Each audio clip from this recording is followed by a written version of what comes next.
This quarter was wild. Lots and lots of creatures, lots and lots of beast, lots and lots of action. It's nuts. First, we start with Arcadian, and I only have two problems with this movie. Number one, the cinematography is truly chaotic and unstable. And there is a reason for it, and I think many filmmakers have a lot of great reasons to have crazy, not stable shots in their cinematography. But this one has it and then has scenes that don't need it at all. It serves almost zero purpose other than that's just the way they shot it. They didn't need, they didn't buy tripods. So for the scenes that need tripods, they're just going to shoot the way they've shot anyway.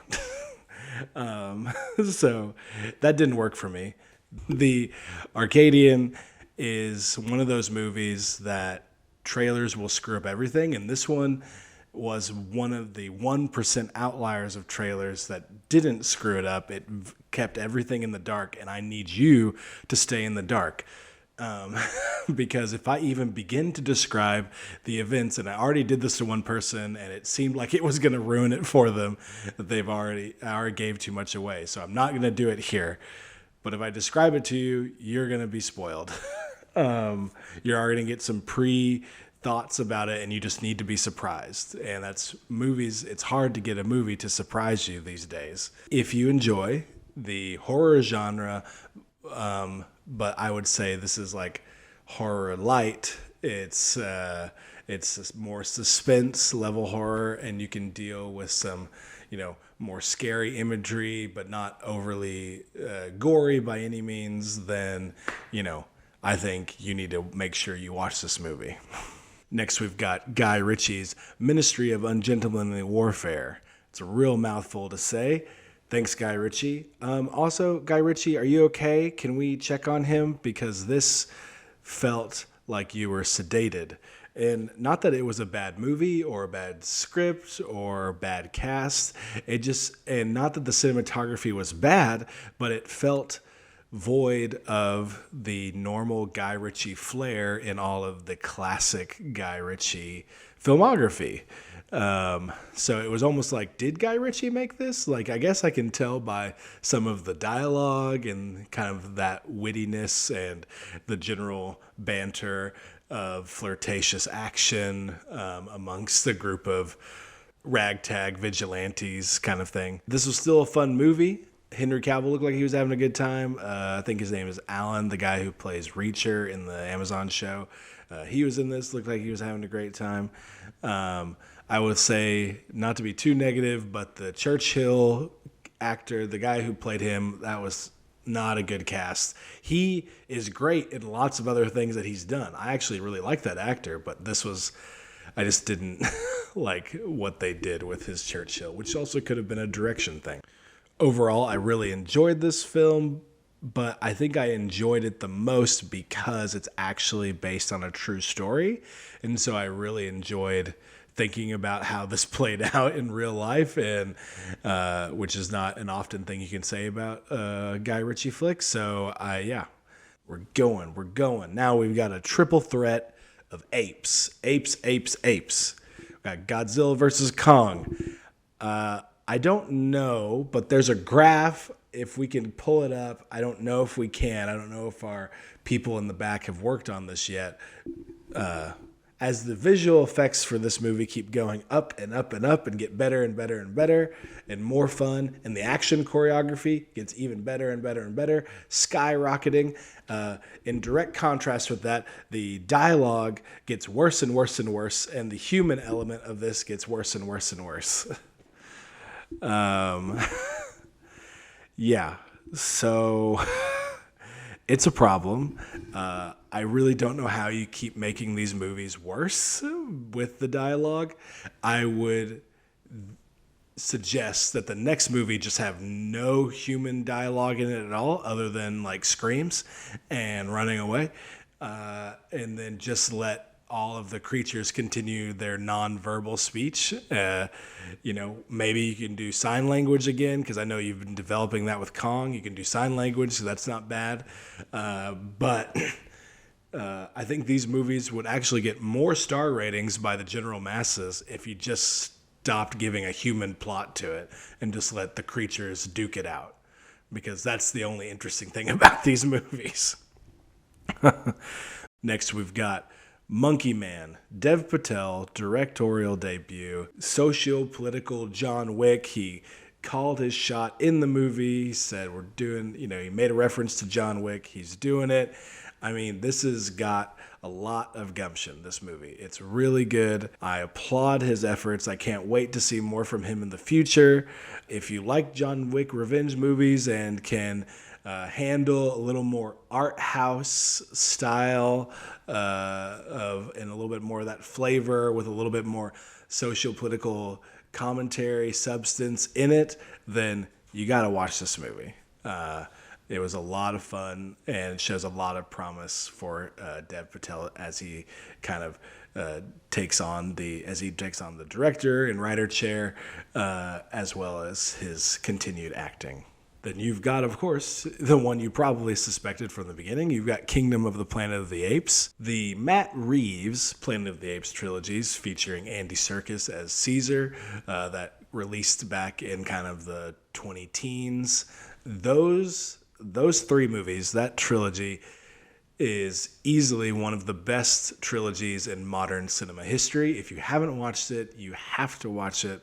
Those three movies in sequence are so good, especially the last two, because Matt Reeves, technically, I don't think did the first one, but they all connect. Anyways, so it's tough act to follow when you've got the quality, especially of those last two in that trilogy, and then you try to continue that work without Andy Serkis as lead, and just like it's also like several generations. Like there's a huge time jump into this movie, and the world is fascinating. And on top of that time gap, instead of Matt Reeves, you got Wes Ball, who did the Maze Runner trilogy, which was good. I really actually enjoyed the first two, especially.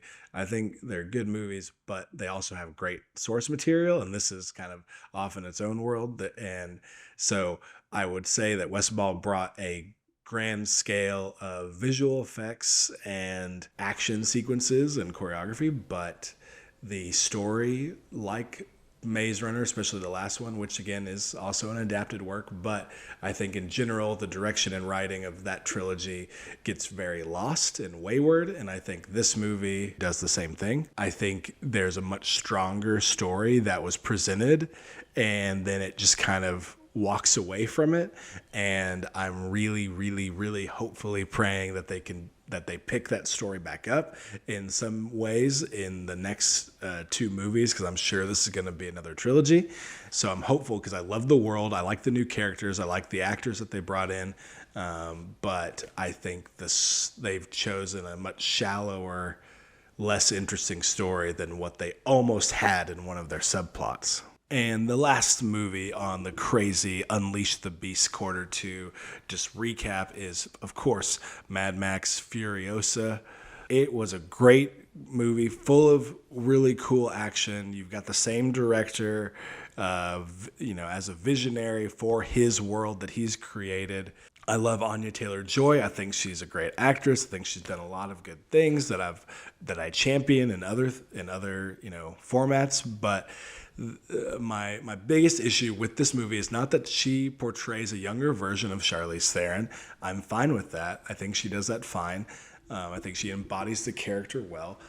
But the way, and this is the director's fault, not Anya's fault, that they basically, spoiler, they basically shoot it all the way up to where it leads into Mad Max Fury Road. And if you haven't seen Mad Max Fury Road, why are you even watching this segment? Why did you go see this movie? Lots of questions for you if you haven't seen Mad Max Fury Road. But if you haven't seen that one, that is easily one of the top 100 movies of all time, especially in the action genre, way higher up in the action genre. It's also A great homework example of how to have a strong feminist movie without being preachy and pedantic and beat over the head, like showing versus telling. And I think that continues here with Anya, but I just don't think I needed this movie to make me care more about Charlize Theron's character in Mad Max Fury Road, because that is such a strong script and such a well acted and well directed movie and story that I just don't. This did less for me in loving her character even more. I think there's stuff that made me sad, but I already had filled in a lot of those gaps with my imagination based off the script and what they showed and didn't tell me in Fury Road, which is, again, a great example of filmmaking. But since they kind of filled in the gaps, I was like, that's cool. But they directly lined it up. They didn't. So in what is insinuated by this movie is that there's no breaks between what happens in this movie and then the direct beginning of the next movie. And that's an insane thing to do when Anya Taylor-Joy looks nothing like a fully grown Anya Taylor-Joy does not look anything like a fully grown Charlize Theron. And so it's kind of insane to do that. You should have it would have been so easy to imply, like just leaving it off at a certain point and then saying, like even 5 years later, and then cutting to already your archived footage of that. It just was a wild choice. It really was a wet blanket over. I was having a great time. I was at like a 9 out of 10 the whole ride, and then they did that ending, and I'm just like, why did you do that? But enough negativity about that. The last thing I'd like to say is Chris Hemsworth, amazing work. He just looked like he was like, I'm so free. I've been unleashed from the Marvel, Disney, overlords, and got to just kind of have fun with a more villainous character. A very villainous character. And just with someone with a lot more layers than Thor as they keep rewriting him. Yeah, still one of the best action movies that came out this year. So this has been quarter 2. Look forward to quarter 3 and 4 coming out as I build up to my top 10 movies of the years. Will any of these make it? You'll have to watch to find out.